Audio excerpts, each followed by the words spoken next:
Yo, Hideyuki here. The Rebelling Rose, the One Chain to Oblivion, returning yet again with another great video. Today we're going to be doing the worst, garbage, most overrated anime of spring 2026. Oh man. There are so many, and I'm meaning so many garbage anime that came out this season, but I decided to break it down and talk about the worst of the worst. The bunch that should be forgotten about due to time, right? Yeah. So with that being said, let's get straight into this. First up on the list, we have Daemons of the Shadow Realm. I actually couldn't believe this was a real series when I first heard of this. I'm like, hey, there's no fucking way. They wouldn't make something that generic. No, they couldn't. And then when I found out who made it, the same fraud that made Full Metal Alchemist, I was like, oh boy, talk about desperation. Oh man. And even though Full Metal is a terrible series, I could at least say, okay, he tried. You know what I'm saying? He tried. But with this series, he didn't even try. That name should tell you right off the bat that this is going to be some generic garbage, that it's not going to be original. And that's what it was. Another edgy story that has to do with hunting and demons and what have you. It's ripped off straight from Demon Slayer in other series of similar nature. It's just edgy, garbage. The main character has PTSD, all that shit. It has family issues. It's just like, oh my goodness. Oh, we didn't even try with this. It's one of those series where it's just so bad that you can't even take it seriously. It's just like, oh, look at little Timothy. Oh, he doesn't know what he's doing. Oh, look at the little, edgy loser. It's just like, wow. This is all you can do? Oh, that's pathetic, man. I'm telling you, some of these current mangaka, they can't do shit. They don't know what to do. So they're like, oh, let's just copy whatever's popular right now.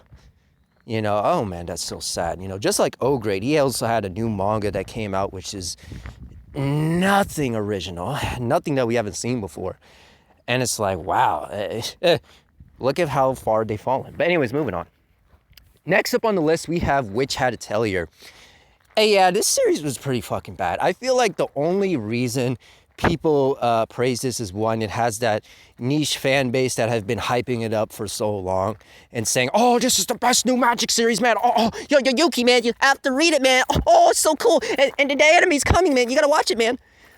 But outside of that, little bit of hype, and outside of the animation it has, what is there about Hat Atelier that's good? Can you tell me? Oh, wait, no, you can't tell me because you know that it's garbage. Oh, man. I'm meaning this is one of the most safe, generic series I've ever seen.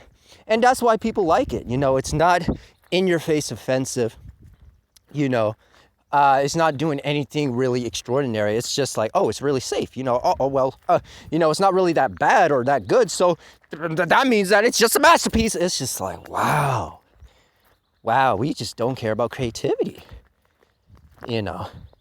It's just so bad.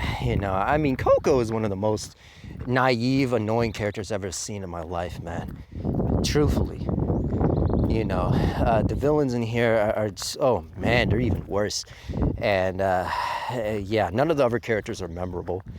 It's just your typical run-of-the-mill magic series that tries to be deep, but is nowhere close to that. But anyways, moving on. Next up on the list, we have Jojo Steel Ball Run.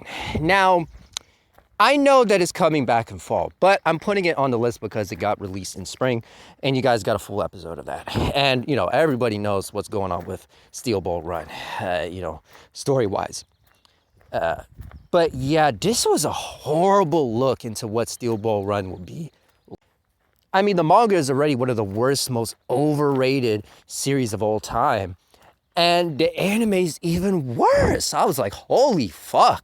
When I saw that episode, man, I was like, I don't even remember Steel Ball Run being that bad. And I had a terrible experience reading it, but I was like, holy fuck. Oh, they made everything slightly good about Steel Ball Run even worse. The voice acting was cringe. You know, the backgrounds look, you know, pretty generic.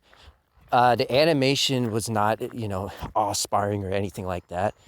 You know, the characters were super cringe as well. There was just nothing going on. It was just incredibly corny, man. All around the board. Stuff wasn't making sense just from the first episode. Man, and it gets worse later because it's not going to be about that race. For people that haven't seen it yet, and yes, you. If you expect it to still be about that race, I wouldn't count on that. But anyways, moving on. Next up on the list, we have Akane Banashi. Another terrible comedy series that sucked off for being good and underground because, one, no one's really talking about it, and two, they're like, oh, well, it's a comedy series, but it's a deep comedy series, man, because the Rakugo comedy, you know, they're really passionate about it, and they go into depth. Look. These type of series are exactly what's wrong with the quote-unquote, you know, in-depth analytical manga series, especially in shonen. Because most of these type of shonen that try to take a concept that's unknown or people are not familiar with, you know, and try to expand on it and go deep into it, usually never are able to get close to the real thing, ever. You know, a lot of them try and they fail so hard, and this series is another one of them, you know? Right, you have this main character that's obsessed with Rakugo comedy, just like her dad, and, you know, her dad didn't make it or whatever. And then now it's her turn to, you know, take revenge and be like, oh, you know, I'm going to make it, you know, I'm going to be big for my dad, for my family, and, you know. And, you know, throughout they tried to explore the techniques of Rakugo and everything like that and really go in depth. And then you see it for what it is, and you're like, oh my Lord, this is fucking cringe. I'm like, my God, a comedy series about, you know, a comedy act can't even get it right. Oh boy, you know, it's just fucking ridiculous. And they try to be like, oh, well, you know, the technique she's using here, and, you know, she's connecting with the audience, man. And, you know, she's bringing them in, and she's being charismatic. It's just so ridiculous, man. You know, and they tried to make it like a battle shonen, a pseudo battle shonen, where everything is about the fight. Or how good can she do this? How good is this other person go? You know, it's just typical shonen garbage, man. The shonen formula used on something that doesn't need it. That's the exact problem I have with Jump. Jump has an obsession with making everything about a fucking battle. You know, because the losers can't handle anything else. It was the same thing with Food Wars, man. Contrary to what a lot of people believe, the fan service is better than the actual cooking. Oh man, I couldn't believe it. You know, I'm like, goddamn, whenever they talk about cooking, it's just so dry. It's uninteresting. It's like, man, you can't even get that done right. You know, they have no flair or technique about it. It's just about, oh, how well can he cook? How well can that other one cook? Oh, what techniques they're going to use in the battle, in the tournament? And, you know, it's just so corny, you know. The fan service really was the only thing that made that series stand out, you know, and hence why it's so popular. People don't care about Food Wars because they're actually cooking, and it's the same thing with this series. No one actually cares about Rakugo comedy, but because they treat it like a battle, you know, it's going to interest people. It's just fucking corny and ridiculous. Moving on. Next up on the list, we have Rooster Fighter. Rooster Fighter, I've talked about this already, but that original video got taken down because of copyright. And this was one of the worst series that I've ever seen in a very, very long time. You know, this was some webcomic garbage that somehow got an anime. And it's just one of those things where it's like, we could literally throw anything at the wall, make a story about a fucking rooster fighting kaiju, and people are going to be okay with it because they're going to think, oh man, it's so funny and oh, it's so entertaining. It's just like, what? How can you sit up here and think that it's good? Like, these creators are really showing you that they don't give a fuck, and you idiots still fall for it. It's crazy to me. Like, if this was made back in the day, I repeat, if this was made back in the day, boy, those execs will look at this garbage and be like, get that shit the fuck up on out of here, man. We don't want to see that. I was like, well, please, Rooster Fighter, man. Please, I wanted to get it going. Please, no, get your bitch ass out of here, man. You know, that's how it would have went down. Oh, man. But anyways, moving on. Next up on the list, we have Hokuto No Ken 2026. Oh man, I've already done an incredible, groundbreaking video exposing this garbage, so I'm not going to go too in-depth with this one. If you want to know more, you could always check that video out. But yeah, this series was terrible, man. All of the Hokuto No Ken fans gathering up, desperate for anything related to this franchise are the only people that actually care. You know, everyone else that has a functioning brain and are not nostalgia depraved don't care about this fucking garbage. You know, and since when has CGI been okay? It has been a standard. I'm starting to see that now where people are like, oh, well, you know, the CG isn't all that bad, man. It actually looks good, man. I'm like, what the fuck? All of these years of you guys complaining about CG and now it's good? Boy, Japan has not excelled in CG in the past 20 to 30 fucking years. It's ridiculous. The only ones that have achieved that are people that made, you know, the Advent Children movie. Of course, Squaresoft getting in on that. In the Captain Harlock movie. Those are like the only exceptions. And maybe one other movie, I can't think of it right off the bat. But those are like the only exceptions because those are films. That took time to make. TV CGI does not look good. It never has and it never will. I could usually give it a pass if it's a really old show and you don't see it as much, but this is 2026, and if you're doing the entire show in CG, I'm like, there's no fucking excuse, man. No matter what series it is, there's no fucking excuse. And then the other, you know, reason people like this is, oh, well, it's an accurate adaptation of the manga, man. And I'm like, well, here's the thing. Why don't you go reread that manga instead of watching this garbage? But no, you don't want to do that because you want to see the anime. You guys are obsessed with seeing the fights in animation. You want to see it. You don't want to just read it. Oh, man. This is so fucking stupid. Moving on from this trash. Next up on the list, we have Rent a Girlfriend Season 5. Yes, you heard that correctly. Rent a Girlfriend Season 5. Oh, man. Oh, boy. You know, I'm not even shocked or surprised anymore because it just goes to show how hypocritical manga fans are, you know, anime fans are. You know, it's like all of these years of hating Rent a Girlfriend and you guys allowed this trash to still get another season. It's absolutely wild, man. You can't sit up here, complain about the series, and then still support the series. You know, you can't say, oh, man, fuck Rent a Girlfriend. The story's awful. You know, none of the relationships are getting anywhere, but I'm going to still buy that manga, man. Oh, I'm still going to get my little posters, man. I'm going to get my little figurines. Whoa, where's the new season? And I'm just looking at those delusional, hypocritical clowns like, you fool. It's because of idiots like you allowing this filth to be released. Oh, man. Oh, boy. Could never be my favorite series.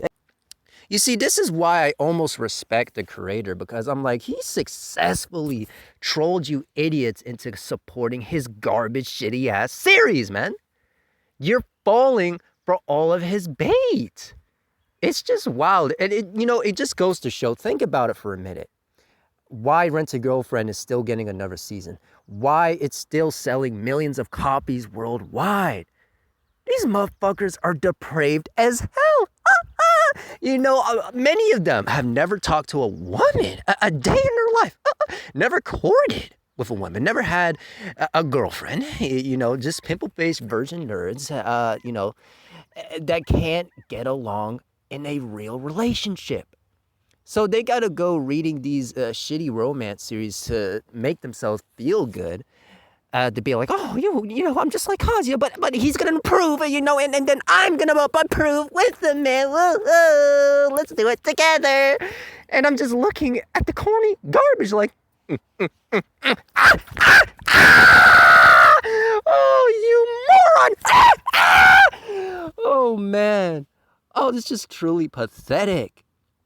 Oh, I can never be Rent a Girlfriend fan. I just could never be someone that stoops that low. I just couldn't imagine what it must be like to be one of these losers. It's a very, very scary thought. And that simply could never be me. Next up, we have the One Piece Elbaph Arc. Here's another example of an anime that should have ended ages ago, man. But, Toei's going to forever milk One Piece. Oda's going to forever milk this series for all it's worth. And here we go yet again with another story arc that has done nothing different than any of the previous story arcs, man. There is nothing new going on here. And then, of course, the little fanboys are going to be like, but they're actively looking for the One Piece this time, man. But think about it. You really think you're going to find that in this arc? And even if they do, you're going to have to wait years upon years before they actually get to it. And, everything else within the story arc is just more or less the same garbage that we've had in the past. They just go to a new island, a new country, a new place, explore that place, get split up. There's some corrupt government or villain or what have you, some big bad. And then, they waste time being in that situation until they eventually take them down. And that's it. And then they move on. That's what One Piece has been doing for the past damn near 30 years. And you guys still fall for that formula every fucking time. It's just amazing how hypocritical One Piece fans truly are. It's just like, wow, you could really sit there and just read and watch the same story arc over and over again and have no problem? With the art style still looking like garbage, with terrible fucking music, with awful animation, with characters that are cringe as fuck, that can't be taken seriously, that never grew or developed. And that's the most interesting thing about One Piece. People think that characters actually develop and grow in this series, and most of them don't, especially Luffy. Luffy's still that same dumbass idiot just like its audience. Oh boy, man, I just really can't understand why One Piece is still, coming around like this, But I guess the saving grace about this season is it's only going to be 24 episodes, so, the losers are going to lose. So, the fans are going to lose their little minds when they find out that they can't get, that traditional, full yearly setup. They got to wait a whole nother course. So they're going to be dry as fuck. They're going to be depraved, going like, where's the One Piece, man? Where's the arc, man? I need more episodes. I can't wait for the manga. Where's the anime? Where is it? And, I'm just going to be looking at them like,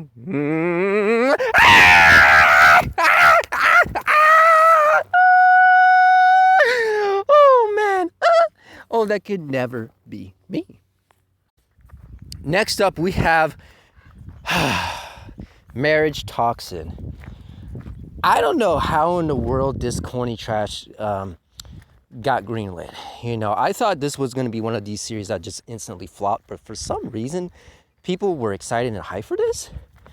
Oh boy, let's take, these assassins trying to kill each other. All of a sudden, they're falling in love and they have feelings and affections for each other. I'm like, what the hell? Spy Family has barely been out for a few years, and we already have a Spy Family clone? Oh, hell no, man. Oh, hell no. This is why you don't just enjoy whatever. These things matter, man. These studios, these businesses, these editors, they look carefully at what you read and what you consume, and they use that against you. This is how we get clones of the same fucking thing over and over and over again. Because you allowed that to happen. You voted for this. You wanted this. Oh boy, man. Yeah, MarriageToxin should have never existed. The animation is absolutely fucking garbage. The characters are corny and can't be taken seriously. It wants to be edgy so bad, but fails in every way possible. And the romance is not to be taken seriously. There's nothing convincing or genuine about that fucking romance. Oh boy, just an awful series all around.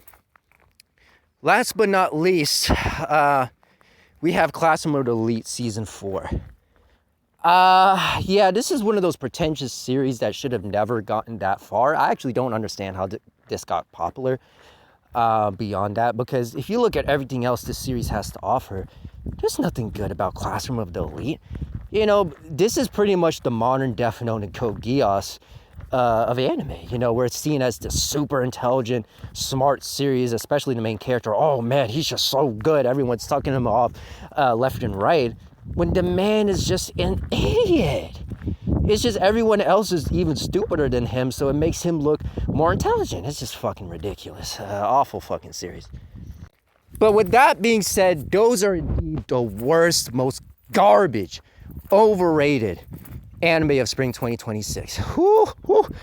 Oh man, there were so many bad ones on this list. You know, there could have been, you know, hundreds more on here, but you know, we had to break it down, right? We had to get to the worst of the worst, and that's exactly what we did. These are not anime that people are going to remember or really care about. This is just flavor of the week garbage that's, you know, just thrown to people in the moment, you know. And yeah, just another horrible season of anime. But anyways, with that being said, Hideyuki here, the Rebelling Rose, and until next time, I'll see you.